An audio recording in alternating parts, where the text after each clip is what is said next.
Hurt by Johnny Cash is actually a song that's not by Johnny Cash. It's by Trent Reznor and originally done with 9 Inch Nails. But Johnny Cash did a cover of this song that a lot of people know and probably think of as a Johnny Cash song. So the song is going to be played using standard chords. You need to know an A minor, a C major, a D major. You need to know an F. You need to know a G for this song. Whenever we listen to the recording, the album version that Johnny Cash did of this, you hear 2 guitars. You hear an acoustic that is in your left channel. Is this left on the screen? Yeah. One in your left channel and one in your right channel that is occurring. And I'm going to show you kind of the ideas of both of those. Essentially, it's the exact same chords, but there's a little bit of texture difference. So the guitar that you hear happening in your left channel is going to go A minor. This is so second finger on the 4-string 2 fret, ring finger on the 3-string 2 fret, first finger on the 2-string 1 fret. You'll have an open 5-string, and you'll be going all the way down to your open 1 string on the bottom. You'll go, that is 5-4 individually plucked, and then hit your pick down across strings 2 and 1. Then you'll go to a C chord. The C chord is just move your ring finger to the 5-string 3 fret. Leave your first and second fingers where they were. Here you will go 5-4 and then hit strings 3 and 2. Try to avoid the open 1 here.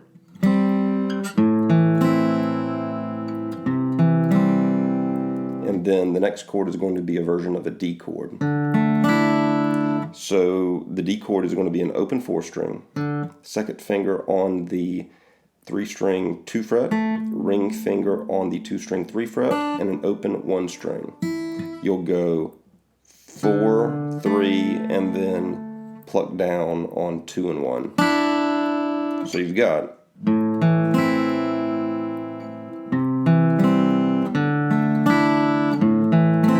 then it returns back to the A minor for chord shape 5, 4, 2 and 1. So that's what's happening in the left channel for the verse. In the right channel, the only change that is happening is that in the D chord, the second finger should be down on the 1-string 2 fret. So in your right channel, you're hearing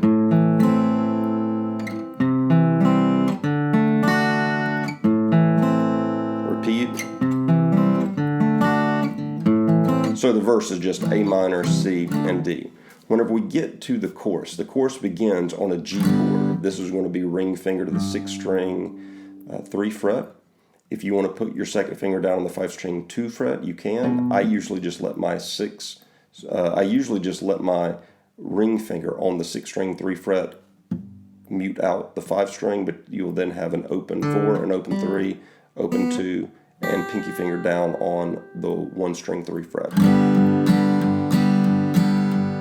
The chorus will be in A minor. So same shape of A minor before. You can hear I'm just down strumming. Down, down, down, down, down, down, down, down. And I'm kind of alternating where my pick is hitting. I'm hitting 1 down on the root of the chord, which would be an A or a G or an F or a C as the chords move.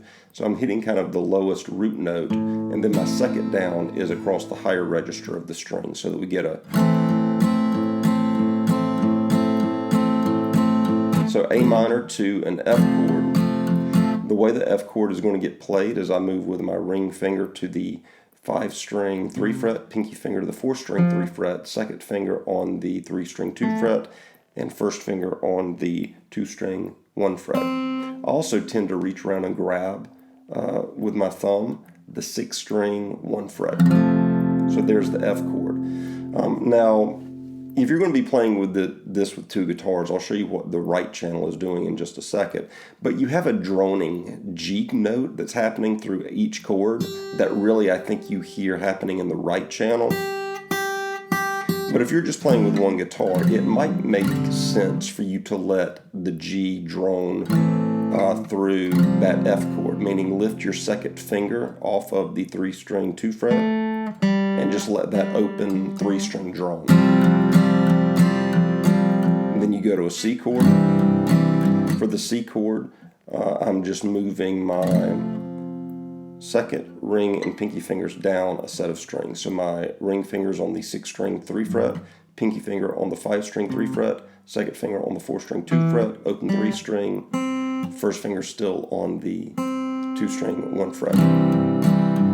In the end. So after the C chord, you go to a G chord, which we've already talked about. And then the second round it does A minor to the F to the C to the G again. Third time around it goes A minor to the F to the G chord, repeat the G chord.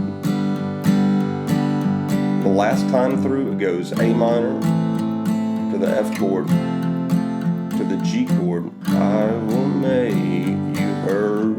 So it just ends on that G chord before going back up to the A minor. Alright, so in the right channel, it's the same chords, but I'm just doing a little bit of a different texture on it. So my A minor, I'm playing as an A minor 7, meaning I've lifted my ring finger to expose that G string there, and I'm also putting my pinky finger down on the 1-string 3 fret the whole time. For the F chord, I'm putting my ring finger down on the 4-string 3 fret. I'm leaving the 3-string open. My first finger is on the 2-string 1 fret, and my pinky finger is still on the 1-string 3 fret. And I'm strumming from the 4-string down. For the C chord, I'm just moving my ring finger down 1 set of strings to the 5-string 3 fret.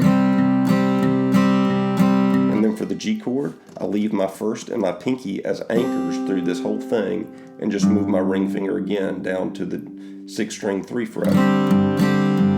Now, at some point in this song, I feel like in the chorus, not just the song, but in the first chorus, I can hear this guitar in the right channel go in the G chord. So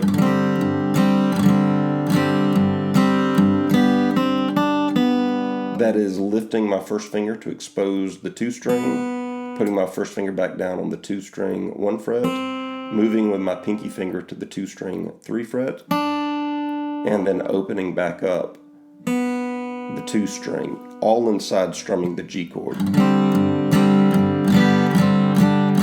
And then back into that A minor 7 shape.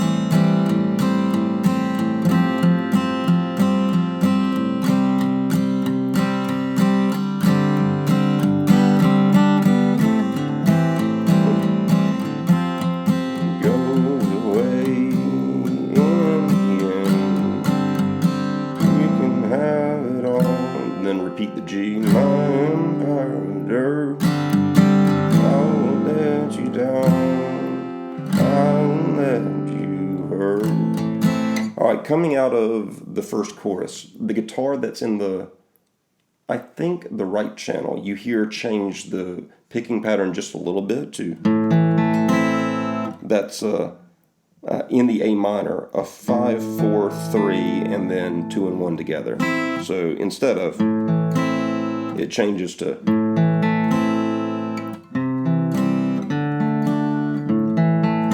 but it only does it twice before it falls back into the normal picking pattern of.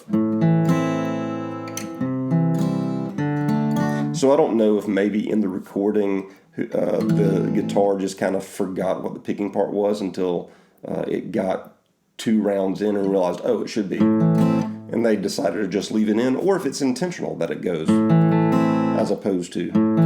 Either way, that is a slight difference that you hear after the first chorus.